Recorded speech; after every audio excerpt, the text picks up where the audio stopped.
درود و وقت بخیر به مخاطبان ایرانی. این روایت تازه است از پشت پرده تاریک قدرت در جمهوری اسلامی. روایتی از رانت، خویشاوند سالاری و فساد سازمان یافته‌ای که این بار نامی آشنا را در مرکز خود دارد: خانواده محمد شریعت مداری. چهره‌ای که از نخستین روزهای شکلگیری جمهوری اسلامی تا امروز یکی از نزدیکترین افراد به علی خامنه‌ای و صندوقدار سیاسی و اقتصادی بیت رهبری بوده است. ماجرای اخیر از اقدام بانک مرکزی در انتشار فهرست دریافت کنندگان ارز ترجیحی آغاز شد. فهرستی که نشان داد تنها یک شرکت تازه تأسیس متعلق به پسر شریعت مداری بیش از 15,000 میلیارد تومان رانت از محل ارز دولتی به جیب زده است. شرکتی با نام توسعه تجارت خاورمیانه آرمانی که تنها 3 سال از تأسیسش می‌گذرد، اما در همین مدت کوتاه موفق به دریافت 156 میلیون دلار ارز 28500 تومانی برای واردات نهادهای دامی شده است. ارزی که در نهایت یا صرف واردات کالاهای لوکس شد یا کالاهای اساسی وارداتی با چند برابر قیمت در بازار آزاد فروخته شد. این میزان سود تنها بخشی از داستان یک شبکه خانوادگی است.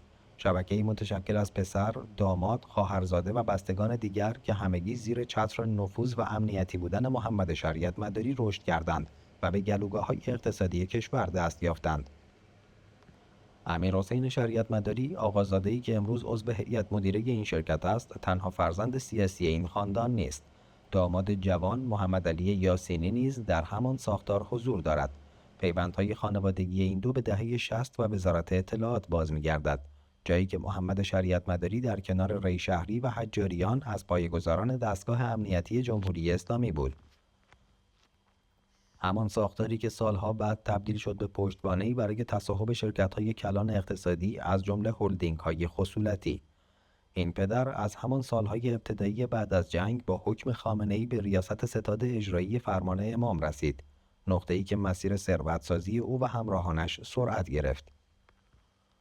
هلدینگ فواد ری که بعدها به طور کامل زیر نظر بیت رهبری رفت، نمونه‌ای از این ساختار اقتصادی بود که میان امنیت و اقتصاد پیوند زد. همان پیوندی که امروز در جای جای اقتصاد ایران نمایان است و زیست جهانی سیاسی خامنه‌ای را شکل داده است. همزمان با رشد هلدینگ‌ها و ثروت‌ها، خانواده شریعت مداری نیز در عرصه‌های دیگری خوش درخشیدند.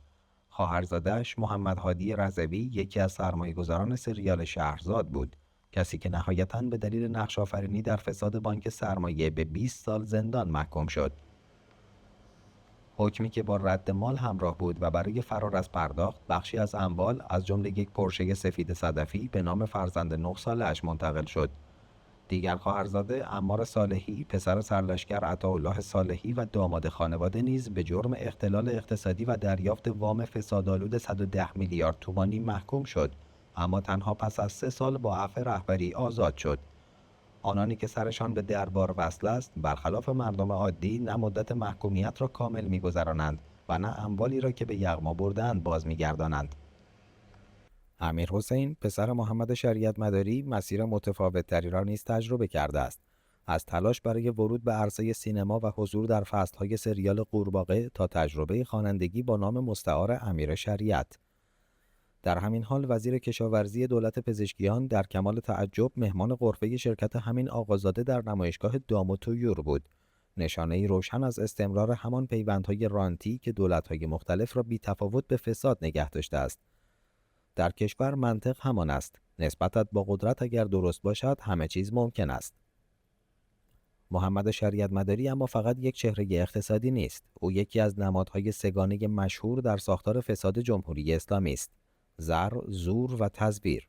کسی که در صف اول راهپیمایی‌های ضد آمریکایی ظاهر می شود، اما خانواده‌اش از بهترین امکانات در غرب برخوردارند. همسرش پدرش را برای درمان به آمریکا می‌فرستد و خانواده برادرش در استرالیا زندگی مرفه دارند. او با وجود حکم انفصال از خدمات دولتی که توسط دیوان محاسبات صادر شده، همچنان در رأس یکی از بزرگترین هلدینگ‌های اقتصادی کشور یعنی هلدینگ خلیج فارس قرار دارد. هلدینگی که طبق آمار رسمی 72% سود سهام آن کاهش یافته و یکی از مقصران اصلی بازنگشتن ارزهای صادراتی معرفی شده، عاملی که مستقیم در رشد تورم و فروپاشی معیشت مردم نقش داشته است. در این ساختار نه تنها مبارزه با فساد وجود ندارد، بلکه فساد خود ساختار است. محمد شریعت مداری چهره‌ای است که نامش تقریباً در تمام پرونده‌های بزرگ فساد 4 دهه اخیر دیده شده، از ثبت سفارش خودرو تا غارت‌های ارضی در دولت روحانی. در این حال همین فرد که حتی مدرک تحصیلیش جعلی و فاقد شرایط قانونی برای وزارت بود، با فشار بیت و لابیگری سیاسی پله‌های قدرت را یکی یکی بالا رفت. از وزارت بازرگانی در دوران خاتمی تا معاونت اجرایی رئیس جمهوری در دولت روحانی تا وزارت صنعت و سپس وزارت کار. هر جا منافع خامنه‌ای ایجاب کرده، شریعت مداری نقش آفرینی کرده و در مقابل پاداش‌های اقتصادی و امنیتی گرفته است.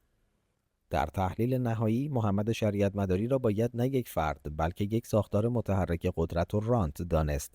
چهره‌ای که در طول 4 دهه با تغییر فصل‌های سیاسی جمهوری اسلامی هر بار ردای تازه‌ای برتن کرده و به شاخه‌ای دیگر از قدرت چنگ انداخته است.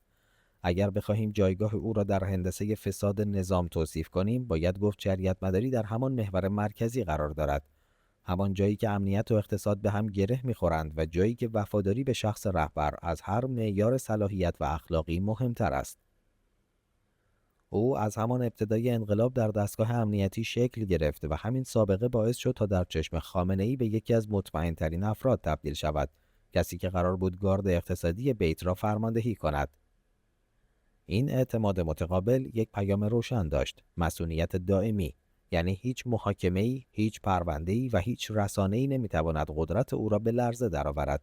حتی وقتی رسما اعلام می‌شود مدرک تحصیلیش برای وزارت جعلی است، یا وقتی پرونده‌های اختلاس، واردات قاچاق خودرو و سوء استفاده از رانت کمیابی همچون ارز ترجیحی در کارنامه‌اش ثبت می‌شود، نتیجه همیشه یکسان است: ترقی بیشتر، مقام جدیدتر، پست بزرگتر. زیرا وظیفه‌ای که او بر عهده دارد فراتر از مدیریت یک وزارتخانه است. او یکی از صندوقداران شخصی خامنه‌ای و یکی از مأموران اصلی انتقال ثروت‌های ملی به حلقه‌های بسته قدرت است و چنین نقشی هزینه دارد، اما برای نظام ارزش پرداخت کامل هزینه‌اش را هم دارد. شریعت مداری از معدود چهره‌هایی است که هم در دولت موسوم به اصلاح طلب حضور محوری داشت و هم در دولت‌های اصولگرا. همین انعطاف در وفاداری نشان داد که او در اصل به هیچ جناحی باور ندارد جز جناح بیت رهبری. او در ساختاری که به ظاهر دوگانه، اصلاح طلب اصولگرا را تبلیغ می‌کند، ستون مشترک پنهان پشت هر دو جبهه بود. جریانی که از هر دولت سهم خودش را برد و هر بار ثروت و نفوذ بیشتری اندوخت. او از امنیت به اقتصاد مهاجرت نکرد، بلکه امنیت را آورد و اقتصاد را با همان منطق اداره کرد. منطقی که میگوید اقتصاد ایران اموال شخصی رهبر و محافظانش است و مردم فقط نقش پرداخت کننده هزینه ها را دارند. خانواده سالاری در ایران مفهومی تازه نیست، اما خاندانی مثل خاندان شریعت مداری یک سطح کاملا متفاوت از این مناسبات را نمایش می‌دهد. پسرش در واردات نهاده دامی فعالیت نمی کند چون متخصص اقتصاد است. دامادش در سریال‌های پربیننده سرمایه‌گذاری نمی کند چون عاشق سینماست. خواهرزاده‌هایش وام‌های چند صد میلیاردی نمی‌گیرند چون کارآفرینند. آنها به این جایگاه رسیدند چون بخشی از فئودالیسم مالی قدرت هستند. بخشی از طبقه‌ای که در جمهوری اسلامی اجازه دارد کشور را به شکل یک امتیازنامه قدیمی قاجاری اداره کند و اگر اختلاسی برملا شود، فقط روش انتقال اموال از یک نام خانوادگی به نام خانوادگی دیگر تغییر می‌کند. شریعت مداری مانند یک ژنراتور فساد عمل می‌کند. کانون تولید و توزیع امتیاز. هر جا پا می‌گذارد شبکه‌ای از نورچشمی‌ها، شرکت‌های کاغذی، پروژه‌های سوری و فرزندان تازه به دوران رسیده شکل می‌گیرند. شبکه‌ای که با هر تغییر دولت نه ضعیف‌تر می‌شود، نه عقب نشینی می‌کند، بلکه تنها ریبرندینگ انجام می‌دهد و به سراغ رانت بعدی می‌رود. فساد در جمهوری اسلامی زنجیره‌ای است که حلقه‌هایش با هم ارتباط دارند و حلقه شریعت مداری از قدیمی‌ترین و مستحکم‌ترین آنهاست. وقتی فردی سابقه دار در این حد همچنان ارتقا می‌گیرد و خانواده‌اش نیز همگام با او در بالاترین سطوح اقتصادی چنبره می‌زنند، دیگر سخن از تصادف یا خطای شخصی فریبکاری است. این همان فساد ساختاری است که سال‌هاست اقتصاد کشور را مثل خوره می‌خورد. اما شاید مهمترین بعد تحلیل این باشد که چنین افرادی تنها زمانی ضربه می‌خورند که منافعشان با بیت تداخل پیدا کند.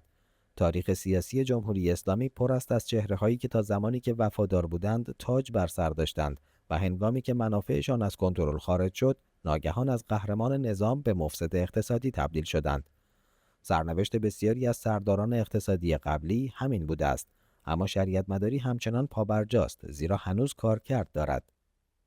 هنوز محافظ منابع مالی خامنه‌ای و شبکه امنیتی اقتصادی اطراف اوست. و تا زمانی که چنین است، هر پرونده‌ای بر ضد او یا مختومه می شود یا در حد یک خبر رسانه‌ای باقی می ماند.